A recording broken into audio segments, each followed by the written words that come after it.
দিদির গ্যারান্টি 420, দিদি নিজেই 420। দিদি 420 কেন, কি বলছেন?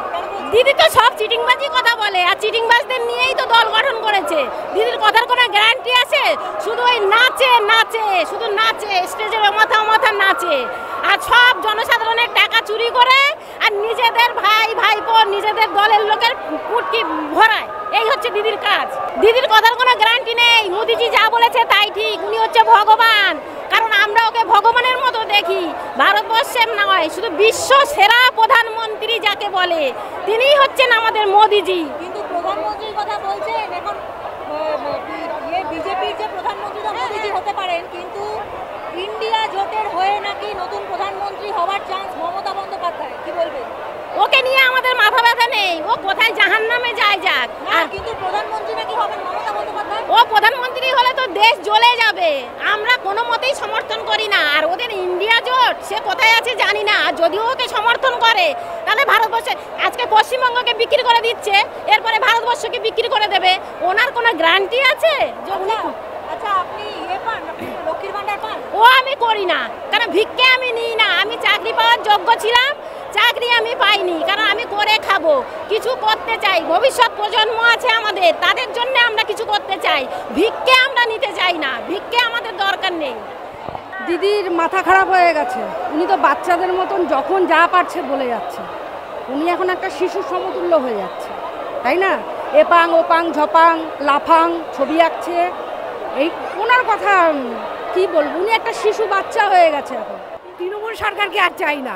ওই 1000 টাকা দিয়ে ঘরের ছেলেটাকে নষ্ট করে ইলেকট্রিক বিল বাড়িয়ে এটা আর চাই না। তাই দরকার নরেন্দ্র মোদী। লক্ষ্মীর ভান্ডার আমরা পাই না। আমরা 50 বছর আগে যে কন্ট্রোলের চাল পেতাম আজও আমরা তাই পাই। আমাদের কোনো আজ পর্যন্ত একটা টাকাও কোনো সুবিধা আমাদের জন্য নেই। মোদি বলেছেন যে আপকিবার 400 পার হবে। একদম হবে, অবশ্যই হবে। লক্ষ্মীর ভান্ডার পান, তারপরেও এখানে এসেছেন নরেন্দ্র মোদি। আমি পাই না। ভুল বলছি, উনি তো সব কথা মিথ্যে কথা বলে, উনি সত্যি কথা একটাও বলে না। যে একজন মুখ্যমন্ত্রী অর্ধেক কথা বলে ভুল, আমরা তো অশিক্ষিত, আমরা তো ভুল বলি। আমাদের এটা মানা যাবে যে চূড়ায় বসে হচ্ছে শুধু মিথ্যাবাদী, এটাই বলার। আমি দাদার চাই মোদির গ্যারান্টি তাহলে 420 না 220। আচ্ছা, আপনি লক্ষ্মীর ভান্ডার পান?